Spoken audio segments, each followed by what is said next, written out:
Bismillah, Assalamualaikum warahmatullahi wabarakatuh. Terima kasih untuk waktunya yang telah dipersilakan kepada kelompok 13 untuk mempresentasikan hasil diskusi kita. Ya, yang pertama ini kami dari kelompok 13 Biokimia Medis kelas A akan membahas tentang terapi gen.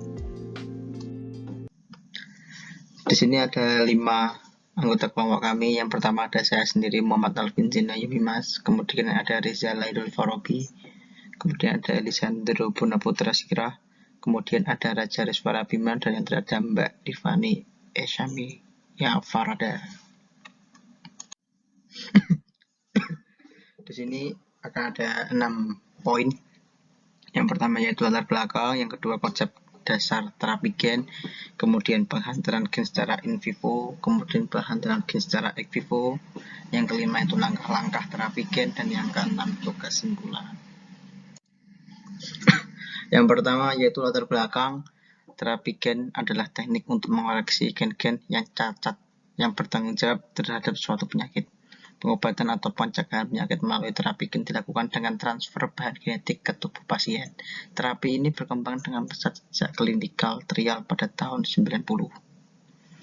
Nah, pendekatan terapi gen yang berkembang adalah dengan menambahkan gen normal ke dalam sel yang mengalami ketidaknormalan, mengganti gen abnormal dengan gen normal, dan melakukan rekombinasi homolog, mereparasi gen abnormal dengan cara mutasi balik selektif sehingga akan mengembalikan fungsi normal gen tersebut dan mengendalikan regulasi ekspresi gen abnormal tersebut.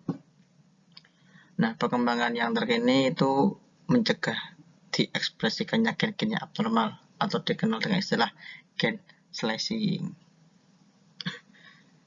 Untuk tujuan itu, penggunaan RNA jika dibandingkan dengan DNA lebih dimungkinkan, sehingga dilakukannya RNA terapeutik.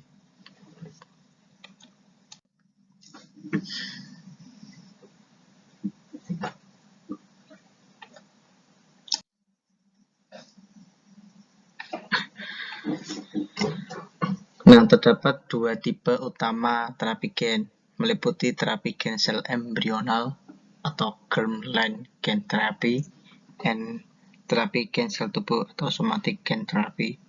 Yang pertama itu ada terapi gen sel embrional atau germline gen therapy. Itu pada terapi gen sel kelamin ini digunakan sel kelamin jantan atau sperma maupun sel kelamin betina ataupun ovum yang dimodifikasi dengan adanya penyisipan gen fungsional yang terintegrasi dengan genomnya. Terapi gen sel embrional biasanya dilakukan pada hewan untuk membentuk hewan transgenik. Terapi gen jenis ini memungkinkan perbaikan secara genetik yang akan mulai terlihat ketika sel embrional telah berkembang menjadi individu baru. Yang kedua itu ada somatic gen therapy atau terapi gen sel tubuh. Pada terapi gen sel tubuh ini dilakukan transfer gen fungsional ke dalam sel tubuh pasien sehingga malfungsi pada organ dapat diperbaiki, menyatakan bahwa terapi gen sel tubuh spesifik untuk setiap pasien dan tidak diturunkan ke generasi berikutnya. Pada terapi gen dengan sel somatik, DNA yang mengandung gen untuk fungsi terapi ditransfer ke dalam sel somatik baik secara in vivo maupun ex vivo. Transfer gen tersebut biasanya ditunjukkan secara langsung ke organ atau jaringan spesifik sehingga gen dapat terekspresi dengan baik. Pada terapi gen dengan sel somatik juga tidak akan memberikan pengaruh terhadap sel embrional. Terapi gen yang dilakukan pada tubuh manusia dengan sel somatik, DNA yang mengandung gen untuk fungsi terapi ditransfer ke dalam sel somatik baik melalui perantara secara in vivo maupun ex vivo. Selanjutnya adalah penghantaran gen secara in vivo.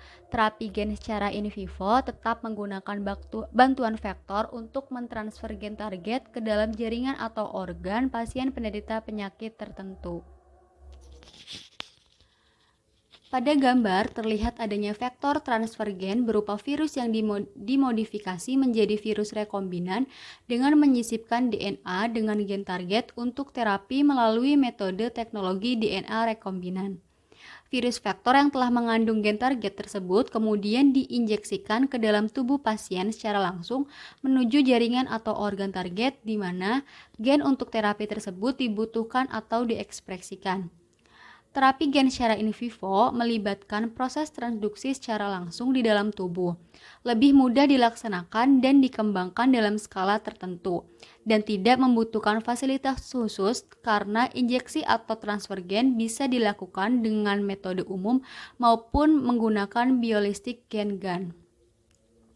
Namun, terapi gen secara in vivo memiliki spesifitas dan efisiensi yang lebih rendah dibandingkan dengan terapi gen secara ex vivo. Oke, baik. Selanjutnya kita akan memantau atau kita akan membahas tentang bagaimana sih kita terapi gen secara ex vivo. Kalau sebelumnya udah in vivo, sekarang ex vivo. Seperti namanya ya. Jadi untuk ex vivo ini dia lebih kepada bagaimana kita itu membuat suatu terapi gen tetapi itu di luar tubuh ex vivo. Jadi untuk metodenya kalau in vivo itu kita injeksikan langsung ke dalam tubuh, kalau ex vivonya itu singkatnya sel dalam tubuh kita ambil, kita keluarkan, taruh dalam suasana yang mirip seperti suasana dalam tubuh, lalu kita masukin ke dalam dan kita kembalikan lagi ke tubuh. Nah, untuk kelebihannya sendiri itu dia lebih kurang dalam hal membuat agar sistem imun kita itu menganggap oh ini antigen jadi harus berantas gitu. Jadi dia lebih aman dan juga tidak banyak menimbulkan kerusakan di dalamnya karena tidak dimusuhi oleh si sel darah putih. Lalu di sini ada beberapa cara atau beberapa langkah-langkah dalam kita membuat terapi ex vivo ini. Seperti yang di PPT ya.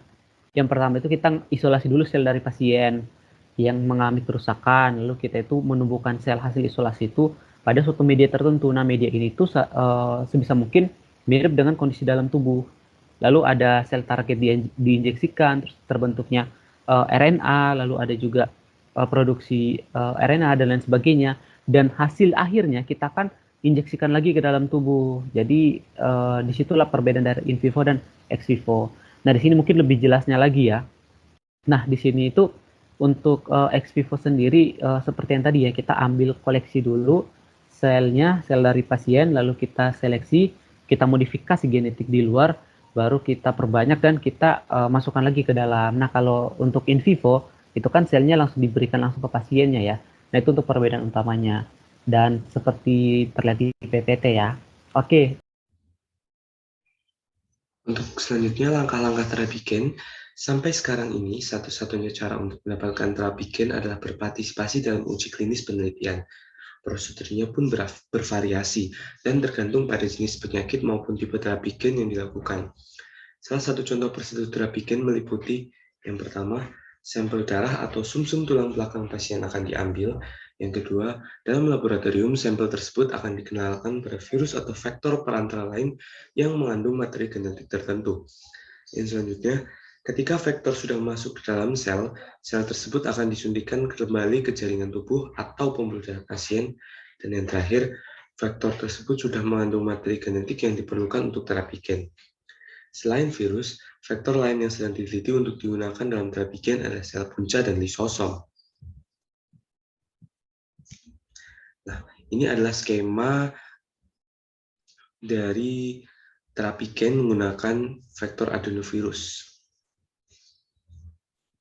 Kemudian ada kesimpulan, yaitu yang pertama, rekayasa genetika dilakukan untuk memanipulasi gen-gen tertentu sehingga ekspresi gen dapat dikontrol dan produknya dapat dimanfaatkan untuk tujuan tertentu. Salah satunya untuk pengobatan penyakit dengan terapi gen. Terdapat dua tipe utama terapi gen, meliputi terapi gen sel embrional atau germline gene therapy dan terapi gen sel tubuh atau somatic gene therapy. Kemudian yang kedua adalah terdapat dua penghantaran gen secara in vivo dan ex vivo. Dan yang ketiga adalah sampai sekarang satu-satunya cara untuk mendapatkan terapi gen adalah berpartisipasi dalam uji klinis penelitian. Prosedurnya akan bervariasi dan tergantung pada jenis penyakit maupun tipe terapi gen yang dilakukan. Nah, berikut adalah daftar pustaka yang kami gunakan. Baiklah, sekian saja presentasi yang dapat kami sampaikan.